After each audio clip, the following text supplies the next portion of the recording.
रोजाना खबर में आप सभी का हार्दिक स्वागत है। भीमराव रामजी अंबेडकर डॉक्टर बाबा साहब अंबेडकर नाम से लोकप्रिय भारतीय बहुज्ञ, विधिवेत्ता, अर्थशास्त्री, राजनीतिज्ञ और समाज सुधारक थे। उन्होंने दलित बौद्ध आंदोलन को प्रेरित किया और अछूतों से सामाजिक भेदभाव के विरुद्ध अभियान चलाया था। श्रमिकों, किसानों और महिलाओं के अधिकारों का समर्थन भी किया था। वे स्वतंत्र भारत के प्रथम विधि एवं न्याय मंत्री, भारतीय संविधान के जनक एवं भारत गणराज्य के निर्माताओं में से एक थे। लेकिन समय समय पर संविधान निर्माता बाबा साहब भीमराव अंबेडकर को लेकर कई तरह की बातें कही जाती हैं। कोई उनकी आरक्षण नीति पर सवाल खड़े करता है तो काफी लोग अंबेडकर जी के बौद्ध धर्म अपनाने को लेकर बातें करते हैं। लेकिन कोई नहीं जानता कि देश की एक बड़ी आबादी को, या यूं कहें कि अपने लाखों फॉलोअर्स को बौद्ध धर्म से जोड़कर इस्लाम धर्म में जाने से रोका। अंबेडकर नामा और अंबेडकर जी के जीवन को लेकर रोजाना खबर की संवाददाता आरती सिंह ने हिंदू युवा वाहिनी के प्रदेश मंत्री नागेंद्र प्रताप सिंह तोमर से उनके पार्क में वॉक इन इंटरव्यू किया। तो आइए सुनते हैं कि अंबेडकर जी को लेकर नागेंद्र प्रताप सिंह ने क्या खबर में आप सभी का हार्दिक स्वागत है।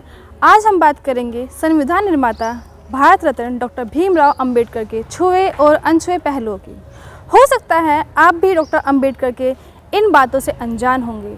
डॉक्टर अंबेडकर नामा पर बात करने के लिए हमारे साथ मौजूद हैं हिंदू युवा वाहिनी के प्रदेश मंत्री नागेंद्र सिंह तोमर जी। डॉक्टर भीमराव अंबेडकर जी के विषय में भ्रांतियां जिन्होंने फैलाने का कार्य किया है, वो निश्चित रूप से देश के, मैं कहूँगा कि वो देश को तोड़ने वाले तत्व हैं जो उनके विषय में भ्रांतियां उत्पन्न करते हैं। डॉक्टर भीमराव अंबेडकर जी महान राष्ट्रभक्त और इस समाज को, सारे हिंदू राष्ट्र को जोड़ने वाले एकमात्र ऐसे व्यक्ति हैं जिन्होंने बहुत सारे लालचों के बाद, बहुत सारे प्रलोभन के बाद भी और इस देश को एक सूत्र में पिरोने का कार्य किया है। वो किसी एक जाति विशेष के या किसी धर्म विशेष के नेता नहीं है, वो सारे राष्ट्र के नेता हैं। और इसलिए आज जैसे जैसे लोग पढ़ रहे हैं, आगे बढ़ रहे हैं, तो वो उसे उसी प्रकार से स्वीकार कर रहे हैं। और भ्रांतियां जो उनके प्रति थी, वो भ्रांतियां भी अब लगभग समाप्त हो रही हैं, क्योंकि आप सत्य को थोड़ी देर के लिए ढक सकते हो लेकिन उसे पूरी तरह समाप्त नहीं कर सकते। तो वो सत्य उजागर होकर के आ रहा है। डॉक्टर भीमराव अंबेडकर जी अगर चाहते तो वह अपने जीवन में वो सारी चीज़ें उपलब्ध हासिल कर सकते थे, एक सुखमय जीवन व्यतीत कर सकते थे। और वो चाहते तो एक रियासत के मालिक हो सकते थे। वो चाहते तो इस देश का एक और विभाजन दलितिस्तान के नाम पर करवा सकते थे। लेकिन वो महान राष्ट्रभक्त थे, उन्हें मालूम था कि ये मेरे राष्ट्र मेरी माँ है। और इसी से मैं पल बढ़ करके जो उन्होंने इतनी बड़ी एजुकेशन अर्जित की, शिक्षा अर्जित की है, और वो शिक्षा अर्जित करने के बाद वो लगातार चाहते तो विदेश में सेटल हो सकते थे, जैसे उस समय और बहुत सारे हुए। लेकिन इतनी कई विषय में पीएचडी करने के बाद इतना सारा उपलब्धि, लेकिन वो फिर भी भारत में ही आए। और भारत में आकर के उन्होंने, जब उन पर ये दबाव रहा कि वो इस्लाम धर्म स्वीकार कर लें, क्योंकि बहुत सारा प्रताड़ना उनके पूर्वजों ने हमारे ही भारतीयों के द्वारा सही थी और उनका बहुत ज़्यादा, तो उससे वो बहुत उद्वेलित थे। लेकिन उसके बावजूद भी उन्होंने समाज को, राष्ट्र को एक सूत्र में पिरोने का काम किया। और उसको पिरोने के लिए जब उन्हें प्रलोभन दिया गया कि देखिए आपके पूर्वजों के साथ इतने अत्याचार हुए हैं, आप धर्म परिवर्तन कर लीजिए, इस्लाम धर्म स्वीकार कर लीजिए, हम आपको एक स्टेट दे देंगे। वहीं अंग्रेजों ने तो उनके सामने एक विषय रखा कि आप दलितिस्तान की मांग करिए, जैसे मुस्लिम पाकिस्तान की मांग कर रहा है, हम आपको देंगे। लेकिन उन राष्ट्रभक्त, उन्होंने तुरंत उसको केवल इंकार ही नहीं किया, बड़े कठोर शब्दों में उसका प्रतिकार किया। और डॉक्टर अंबेडकर जी उन विषयों को लेकर के उन्होंने कहा नहीं। और जब बात आई कि बहुत बड़ा एक वर्ग है जो 50 लाख से ऊपर की आबादी थी हमारे अनुसूचित जाति के भाइयों की, और वो इस प्रताड़ना की वजह से मुस्लिम धर्म, इस्लाम धर्म की ओर जाना चाहते थे, तब दामोदर वीर सावरकर जी ने संपर्क साधा डॉक्टर साहब से, डॉक्टर भीमराव अंबेडकर जी से, और उनसे कहा कि आप ही इनको रोक सकते हैं। और इसलिए मैं आपसे ये निवेदन करूंगा कि सनातन धर्म, जिसे हम मूर्ति पूजक समाज जो है, इसमें हमारे इस समाज की प्रताड़ना हुई है, लेकिन अगर इसे बचा सकते हैं तो केवल बौद्ध धर्म के द्वारा ही आप अगर दीक्षित हो जाएंगे तो ये जो 50 लाख लोग तैयार बैठे हैं इस्लाम धर्म की ओर जाने के लिए, ये रुक जाएंगे।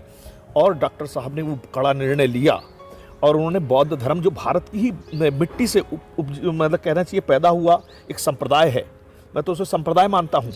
और चाहे भारत की भूमि से कोई भी धर्म का प्रादुर्भाव हुआ है, वह सब हिंदू ही है। वो बात अलग है कि सनातन हैं, आर्य समाजी हैं, वैष्णव हैं, शैव हैं, सिख हैं, जैन हैं, ये सब हिंदू ही हैं।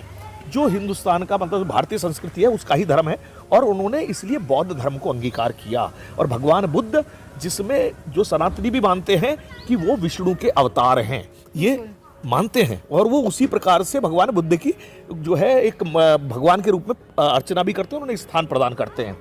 तो ये करके उन्होंने एक हमारे अनुसूचित जाति के समाज को बांधने का और समाज, भारत के उस समाज को जोड़े रखने का काम किया।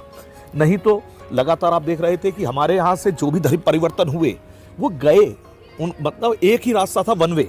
वो जाते तो थे लेकिन उन्हें वापस अंगीकार हम नहीं कर पाते थे, और इस कारण से जो मुस्लिम बन गए या फिर ईसाई बन गए, वो वापस हिंदू धर्म में जब लाने का आर्य समाज ने एक प्रयास किया, तो श्रद्धानंद जी ने बहुत बड़ा अभियान चलाया, और श्रद्धानंद जी के उस अभियान में बहुत सारे रिकन्वर्ट किए गए, जो पुनर्धर्म में वापसी कराई गई हिंदुओं की। लेकिन जब श्रद्धानंद जी की हत्या हुई तो गांधी जी वो शख्स थे, गांधी जी के विचार और अंबेडकर जी के विचार कभी भी मेल नहीं खाया, बहुत ज्यादा विपरीत थे दोनों के विचार। जहां क्योंकि यो जो है अपने गांधी जी, वो हिंदुत्व से नहीं बल्कि हिंदुत्व की कीमत पर इस्लाम की ओर झुके हुए थे। वो चाहते थे कि किसी भी तरह का से तुष्टीकरण करके मुसलमानों को अपने साथ जोड़े रखना चाहिए, और इसीलिए वो जब ये कहा करते थे कि मैं भारत का विभाजन नहीं होगा, भारत का विभाजन होगा तो मेरे शरीर के 2 टुकड़े होंगे तभी भारत का विभाजन, उनके रहते हुए भारत का विभाजन हुआ। और डॉक्टर भीमराव अंबेडकर जी विभाजन के सख्त खिलाफ थे, वो नहीं चाहते थे कि भारत का विभाजन हो।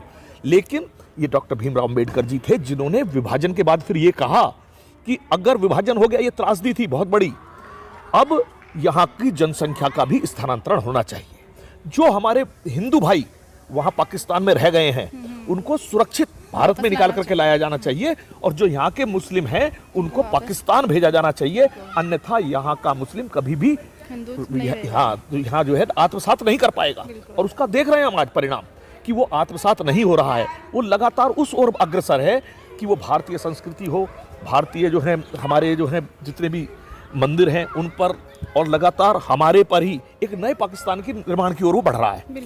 और वो लगातार उनकी मांग जो बढ़ती चली जा रही है, यानी कि जो पाकिस्तान जैसी परिस्थितियां थी वो दोबारा से उन परिस्थितियों को निर्माण कर रहे हैं, वो आज भी आत्मसात नहीं हो पाए हैं। तो ये जो चीजें थी, जो डॉक्टर साहब एक दूरदृष्टा थे, युगदृष्टा थे, और उन्होंने जो बात कही वो आज दिखाई दे रही है, धरातल पर हम देख रहे हैं। तो इसलिए मैं कहता हूं कि डॉक्टर भीमराव अंबेडकर जी, जिन्होंने सभी समाज को जोड़ने के लिए संविधान में उस स्थान दिया है, वो अस्पृश्यता के खिलाफ थे। इसीलिए जब आरक्षण की व्यवस्था आई तो उन्होंने आर्थिक आधार नहीं चुना, उन्होंने कहा कि जो हमारे समाज के अंदर अस्पृश्यता है ये केवल तभी दूर हो सकती है जब हम उस समाज को आर्थिक रूप से मजबूत बना देंगे। इसलिए उन्होंने आरक्षण की बात की कि जब तक हम हमारे साथ अस्पृश्यता इसलिए होती रहेगी कि हम आर्थिक रूप से मजबूत नहीं होंगे। लेकिन लोगों का कहना है कि आरक्षण दूर करो, तो इस पे आप क्या कहना चाहेंगे? देखिए, आरक्षण अभी आवश्यकता है, जब तक कि हमारा उस अंतिम पायदान पर बैठा हुआ हमारा, अब आप यहाँ शहरी लोगों को देख करके, जहाँ के पढ़े लिखे लोगों को देख करके आप अंदाजा न लगाएं, आज भी सुदूर ग्रामीण क्षेत्र ऐसे हैं जहाँ पर हमारे अनुसूचित जाति, अनुसूचित जनजाति के लोग आज भी शिक्षा से पूरी तरह से महरूम हैं, उन्हें वो शिक्षा आज भी नहीं मिल पाई है। और इस कारण से बहुत सारी स्थिति ये है कि जब नहीं मिल पाई तो स्थिति जो है यहाँ तक बनी है कि अभी भी आरक्षण, मैं चाहता हूँ कि अभी भी रहे, लेकिन जो बैकवर्ड्स वगैरह को आरक्षण दिया गया, लोगों को लगता है कि आरक्षण सिर्फ एक जॉब के लिए है। लेकिन मैम, जैसे एक बात अगर यहाँ पर कही जाए तो आरक्षण एक शिक्षा के लिए थी। जी हाँ, आरक्षण समानता के लिए था। मैं कह रहा हूँ जो हमारे अस्पृश्यता थी, छूआछूत, आज आप देख रहे होंगे कि डॉक्टर भीमराव अंबेडकर जी ने जो आरक्षण की व्यवस्था दी और संविधान में जो स्थान दिया, इसी कारण से आज अस्पृश्यता लगभग समाप्ति की ओर है। जातिवाद अब समाप्त हो रहा है, लेकिन कुछ लोग हैं जो चंद निहित स्वार्थी लोग हैं जो लगातार चाहते हैं कि आज भी वो अपने आप को श्रेष्ठ बताने की कोशिश करते हैं। अरे, जब हम एक बाप के 4 संतानें हैं तो बड़ा भाई ही श्रेष्ठ क्यों होगा, छोटा भी तो श्रेष्ठ हो सकता है। तो ये जो कहना कि बड़े भाई के बच्चे ही केवल श्रेष्ठ होंगे, ये गलत है। हमारे यहाँ अगर ऐसा होता तो हमारे यहाँ वेद व्यास जी, जो कि एक कश्यप जाति की उससे माँ की कोख से पैदा थे, अनुसूचित जाति के थे, तो वो वेद व्यास जी जो है महाभारत की रचना ना करते और उनको पूजा ना जाता। हमारे यहाँ संत रविदास जी को संत शिरोमणि कहा जाता है।